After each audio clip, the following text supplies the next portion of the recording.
Saat ini kita telah sampai pada menu rumah. Jadi untuk pengisian menu rumah ini kalian juga harus menyediakan foto rumah tampak depan, kemudian foto ruang keluarga. Foto ruang keluarga itu biasanya adalah foto ruang tamu bisa, atau foto ruangan di mana ruangan itu digunakan untuk keperluan bersama yang besar biasanya gitu ya. Dalam pengisian data rumah, misalnya foto tampak depan ini, tolong kalau bisa ya, foto rumah tampak depan itu sisi kanan sampai sisi kiri rumah kalian itu ke foto semua, jadi lebar bagian depannya itu kelihatan dari sisi kanan sampai sisi kiri full kelihatan, itu yang benar. Kemudian untuk foto ruang keluarga juga seperti itu, harus fotonya itu bisa mendeskripsikan gambaran ruang keluarga kalian itu seperti apa gitu ya. Kemudian isiannya, nah isiannya kepemilikan itu bisa milih. Jadi kepemilikan rumah itu bisa milih kepemilikannya itu sendiri, atau sewa tahunan, atau sewa bulanan, menumpang, atau tidak memiliki. Kemudian tahun perolehan. Tahun perolehan itu adalah tahun pembelian rumah, atau tahun sewa pertama, atau tahun mulai menumpang di rumah orang itu tahun berapa. Ya dikira-kira saja lah ya. Kadang kalau tidak presisi ya tidak apa-apa, karena lupa kan gitu ya. Kemudian untuk sumber listrik kan bisa milih PLN, genset mandiri, tenaga surya, genset plus PLN, atau tidak ada. Kemudian daya listrik bisa tanya ayah, ibu. Kemudian luas tanah itu luas tanah yang didirikan bangunan rumah. Luas tanah ini adalah luas tanah yang didirikan bangunan rumah. Jadi luas tanah ini bisa lebih luas dari luas bangunannya gitu ya. Jadi misalnya luas tanahnya 1000 meter persegi, tetapi rumahnya itu hanya 500 meter persegi, misalnya seperti itu gitu ya. Kemudian NJOP per meter, besaran NJOP ini adalah NJOP tanah.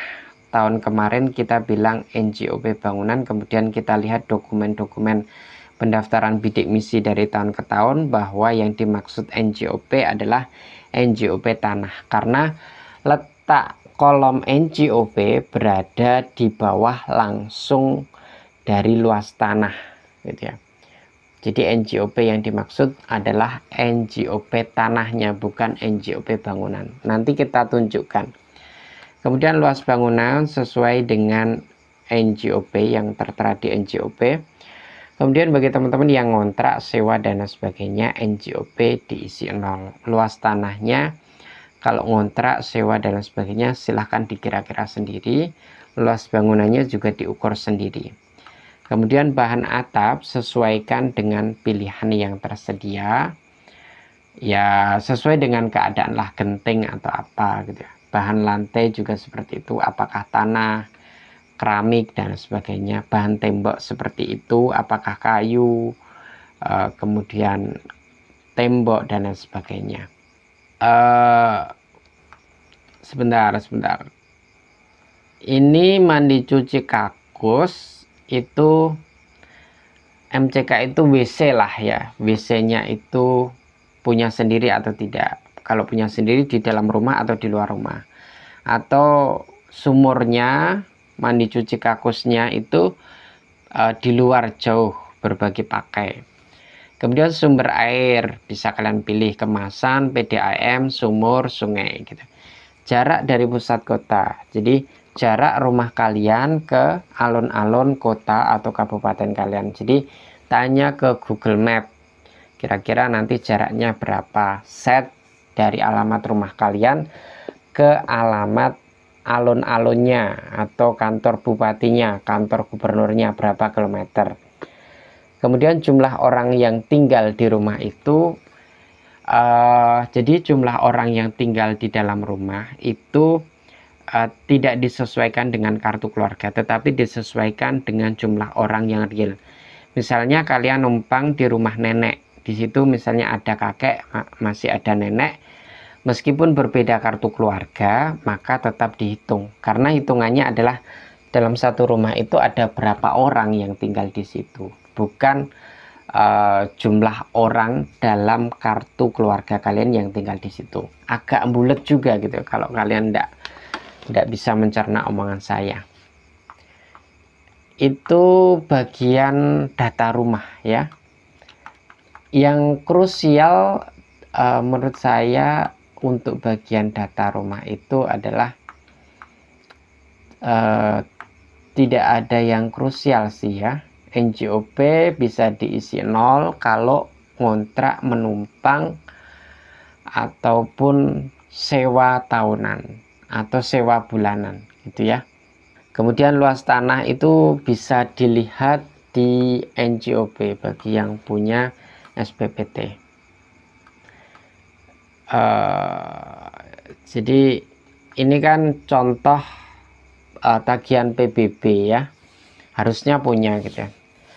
Jadi untuk luas tanah itu luas bumi ya 972.